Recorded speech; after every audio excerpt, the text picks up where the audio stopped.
कोई इस बात को ना मान लेना कि 4 शब्द गा दिए या किसी ने आके थोड़ा बहुत लेक्चर, आदेश, उपदेश आपको दे दिया या किसी विषय पर बोल के आपको समझा दिया। वो तो हर सत्संग में आप बहुत कुछ सुनते हो, चेतावनी की बातें, यथार्थ बातें भक्ति करने की, सुमन करने की, ध्यान की, अभ्यास के लिए बहुत कहा जाता है। लेकिन उसे कहने का मायने क्या है? जब तक आप उस और पूरा गौर नहीं करेंगे, ध्यान नहीं देंगे या स्वयं चेतने का प्रयास नहीं करेंगे। ये एक अलग बात है कि आपका लगन, विरह, आस्था, विश्वास बड़ा दृढ़ है, पक्का है।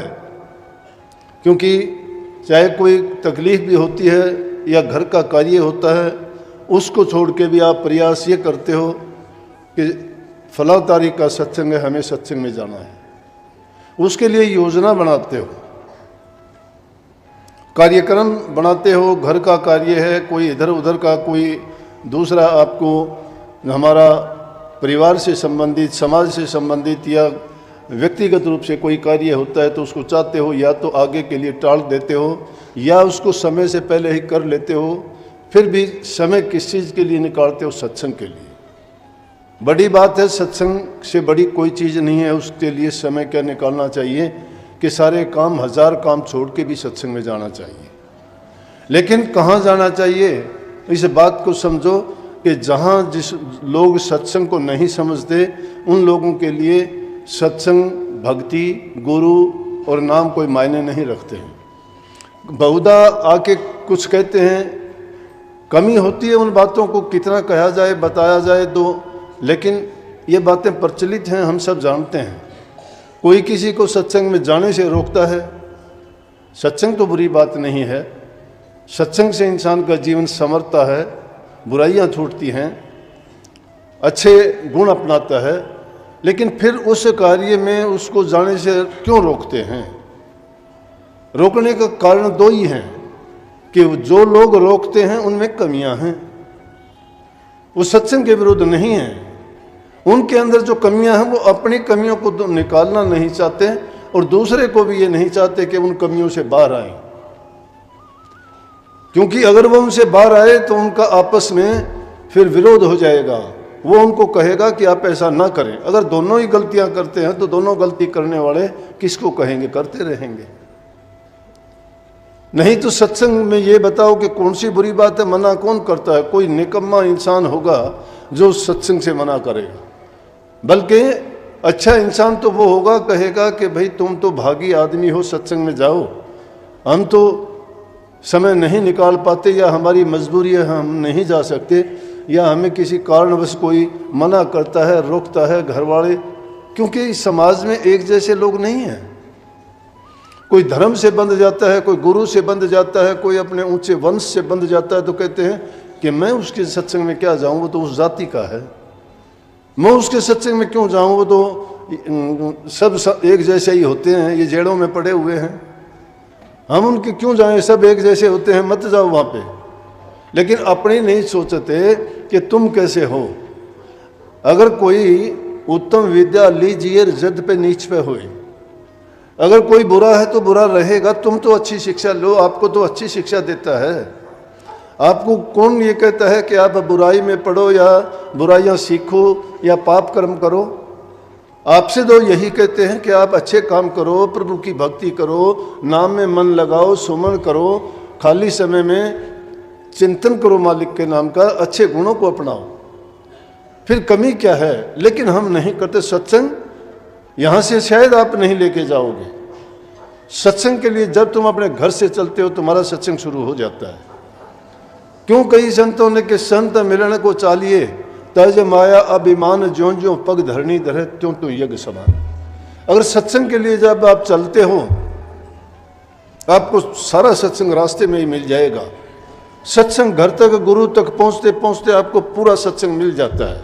लेकिन आप जब अपनाते ही नहीं, सत्संग को जानते नहीं, आप सत्संग की परिभाषा ही कुछ ऐसी समझते हैं, थोड़े से शब्दों में सत्संग, कोई 2 शब्द गा देगा, जाके बैठ जाओगे, आराम से खाओ पियोगे, वापिस आ जाओगे। नहीं, ये सत्संग नहीं है। घर से चलते हो रास्ते में अनेकों आदमी मिलते हैं, कोई आपको बीमार मिलता है, कोई दुखी मिलता है आपको। अगर उसे बीमार को दुखी को सत्संग में आने से पहले चाहे सत्संग में लेट हो जाओ उसकी मदद करते हो तो तुमने सत्संग वहीं कर लिया, क्योंकि तुमने एक नेक काम किया है। अगर रास्ते में कोई किसी को आपस में झगड़ा है, कोई किसी को मारते पीटते हैं, तुमने अगर किसी को छुटा दिया और उससे बचा दिया तो तुमने सत्संग का बहुत ऊंचा काम सीख लिया। अगर रास्ते में तुम्हें चलते हुए गिरी हुई चीज किसी की मिलती है और तुमने देख लिया फलां आदमी की चीज ये खो गई है और उस चीज को लेकर उसमें देखते हो उसका एड्रेस मिल जाता है और उसके घर पहुंचा के आते हो, सत्संग आपका छूट जाता है। सत्संग छूटा नहीं, आपने सच्चा सत्संग कर लिया। रास्ते में चलते हुए आपको ठोकर लगी है, गिर गए हो और ठोकर लगने से आपको पता लग गया है कि मुझे ये दिक्कत हुई है कि इस रास्ते में चलने तो लगेगा कि मेरी भूल थी, मैं सोच कुछ रहा था, देख कुछ रहा था, इसलिए ठोकर लगी, आगे से मैं देख के चलूंगा। सत्संग वो है। रास्ते में अनेकों चीज आपको मिलेंगी, झूठ को त्यागना, दूसरे की सहायता करना, अपने आप चेतना, या और भी अनेकों चीज ऐसी होंगी जिनको आप करके आपके खुद को शांति मिलेगी, दूसरे को भी सुख पहुंचाओगे। सच्चा सत्संग वो है। आप इसको सत्संग मानते हो क्या? वहां से चलते हो, चार इकट्ठे बैठ के चलते हो और वहां से तुम दूसरों की निंदा, दूसरों की बुराई, उसका ये तुम्हारा चिंतन, तुम्हारी वार्तालाप पे तुम्हारी बातें ही दूसरों की बुराइयों की या ऐसी घटनाओं की होती हैं कि वहाँ ये हो गया, उसने ये कर दिया, तो फिर आपका मन ध्यान में, भजन में और प्रभु में कैसे लगेगा? अरे मन तो एक ही है। जिस मन में तुमने सतगुरु को बैठा लिया या नाम को रखा हुआ है, उसमें दूसरी चीजें कैसे डाल लोगे आप? क्या सेवा है? सेवा करते हो, सेवा करते हुए किसी को कटु वचन बोल दिया, गलत बोल दिया, तो समझो कि आपने पाप कर्म कमा लिया, सेवा तो सारी की सारी आपकी बेकार चली गई। इस मन से, विचार से, जबान से, शरीर से, पूरे सच्चे और निष्कपट भाव से जो तुम काम करते हो वो सेवा में आता है। ये सारी सेवा है। सेवा को सही मायने में ये दर्जा दिया गया है कि जो सेवा करता है वही नाम की कमाई भी करेगा, और जो निठल्ला बैठ जाता है ना, वो समझो कि इसके पल्ले कुछ नहीं है। सच्चे मायने में जो सेवा करता है, चाहे गुरु का दर्शन ना मिले, सत्संग सुनने को ना मिले उसको, लेकिन अगर वो सेवा में निपुण है तो उसका तो चिंतन हमेशा ये है, मैं सत्संग नहीं सुन पाया, मैं गुरु के दर्शन नहीं कर पाया, सेवा करता जाता है। दूसरी बात की उसकी मन में कोई बात ही नहीं है। और एक पंडाल में बैठ के सत्संग तो सुनते रहते हो कानों से, और मन में कुछ और चलता रहता है। वहाँ बैठे बैठे भी किसी और बात का ही चिंतन करते हो, सोचते हो, देखते हो, किसी को देखते हो, ये वो आदमी है, ये भी आ गया सत्संग में, ये कैसे आ गया, ये तो नहीं आना चाहिए था, ये तो कभी आता ही नहीं है, ये तो ये काम करता है। वो चिंतन किस लिए? अरे तुम अपने लिए आए हो, अपने सुधार के लिए आए हो। जब अपना सुधार तुम करने की सोचते ही नहीं हो, तो जो नाम दिया गया है तुम्हें 4 अक्षर का, 5 अक्षर का, उसका सुमरण करके क्या पालोगे? क्योंकि मन नहीं टिका है। कबीर साहब ने क्यों कह दिया कि माला तो कर में फिरे, जीव फिरे, मुखमा मनवा तो 34 फिरे, ये तो सुमरण ना। ये सुमरण थोड़ा है कि माला हाथ में फिरती रहती है, मन चारों तरफ घूमता रहता है, जीभ से कुछ और कुछ कहते रहते हो, कहते रहो, कहाँ मन टिका? अरे मन टिक जाए तो ये तो एक पल में ही सारा सब कुछ हो जाता है। वो शक्ति तो ऐसी है जैसे बिजली का चमकारा लगता है, उस अवसर कोई चूक जाते हो। ज्ञान कोई ऐसी चीज नहीं है कि वो किसी सब्जी वाले की दुकान पे मिलता हो, पंसारी उसकी पुड़िया बांध के दे देगा, या किसी चौराहे पर किसी रेडी वाले से प्राप्त कर लोगे। जिसने नाम की कमाई की है, जिसने गुरु की सेवा की है, उसने गुरु की सेवा करके उस नाम भक्ति को जिसने कमाया से वो देगा, सहज में देगा। उनके दर्शन से आपको शांति मिल जाएगी, उनके वचन से आपको शांति मिल जाएगी, और उनकी अगर बात को मान के अपने जीवन में ढाल लोगे तो उसका कहना ही क्या है। सच्ची सेवा जब करना सीख जाओगे, घरों में व्यवहार कैसा है, बाहर तुम कैसा व्यवहार करते हो, दिखावे के लिए सत्संग, सेवा, भजन, बंदगी की बातें करते हो, तुम्हारे विचार और ख्यालात हमेशा बुराइयों वाले भरे पड़े हैं, कपट से भरे हो, निंदा करते हो, बेईमानी, छल कपट में अपनी बुद्धि लगा रखी है। कहाँ का सत्संग? गुरु के हो गए तो गुरु ने ये कब बताया? किस गुरु ने बताया? किस धर्म के लेख है ये कि तुम बुराइयां करो? और जो ऐसा करते हैं वो तो फिर धर्म क्या है? वो तो धर्म भ्रष्ट हो जाते हैं, वो धर्म से हीन है, गुणों से हीन है।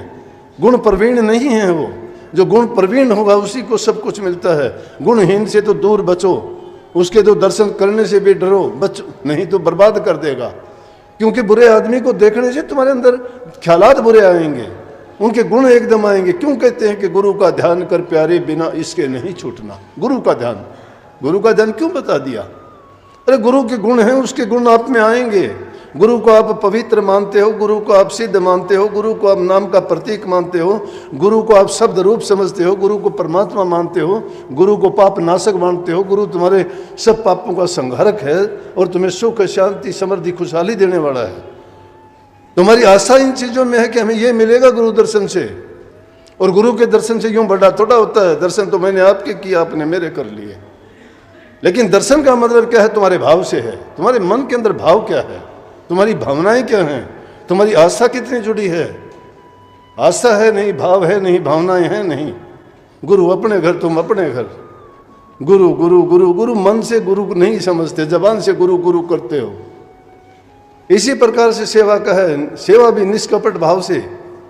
सेवा के बदले में कुछ याचना नहीं करते। कितनी प्रार्थनाएं की शब्दों की, कितनी विनती करते हो कि गुरु मुझे ये दे दो, गुरु मुझे वे दे दो। क्यों मांगते हो, क्यों लेते हो गुरु से? गुरु ने जो देना है तो दे देगा तुम्हें। तुम अपाहिज नहीं हो, तुम लाचार नहीं हो, तुम्हारे सब कुछ दी है, बख्शीश दी है हर चीज की। गुरु ने जो देना था तुम्हें दिया, गुरु ने इशारा किया। करते क्यों नहीं हो? गुरु तुम्हें कुछ नहीं देगा इस प्रकार से जो लेना चाहते हो। गुरु जब देगा, गुरु के वचन की पालना करते जाओ। गुरु ने सब कुछ दे दिया, भर दिया, तुम्हें मालो माल कर दिया है। लेकिन उसको लेके तुम हाथ में दबा के फिरते हो और उसको कोई हुंडी लिख के दे दे किसी को, कोई सेठ। हुंडी में क्या लिखते हैं कि इसको इतने पैसे दे देना, इशारे में होती है। नाम वो हुंडी है और गुरु ने सबको दी है। डूंडी पीटते हो, गुरु ने मुझे ये कहा था, गुरु ने मुझे ये कहा था। अरे गुरु ने कहा था, तूने उन बातों को मान लिया क्या? माना किसी ने? नहीं मानते। गुरु की बात मानी होती तो ये थोड़ा होता। हम तो दूसरों की जेब टिटोड़ते फिरते हैं, उसकी जेब में क्या मिलेगा? उनकी जेब क्यों टिटोड़ते हो? तुम्हें लिख के दे क्या पढ़ लो ना। वो नहीं पढ़ते हैं, इसलिए वो मांगतेपन की भीख तुम्हारी मिटती नहीं है कभी भी। सतगुरु का जगत भिखारी है, लेकिन वो भिखारी मांगते क्या है? दाम नहीं मांगते, गुरु से नाम मांगते हैं, गुरु से दात मांगते हैं, गुरु से मुक्ति मांगते हैं, गुरु से संसार नहीं मांगते। सच मैं इसलिए कह रहा हूं कि आप सेवक हो, आपको सत्संग करते बहुत दिन हो गए।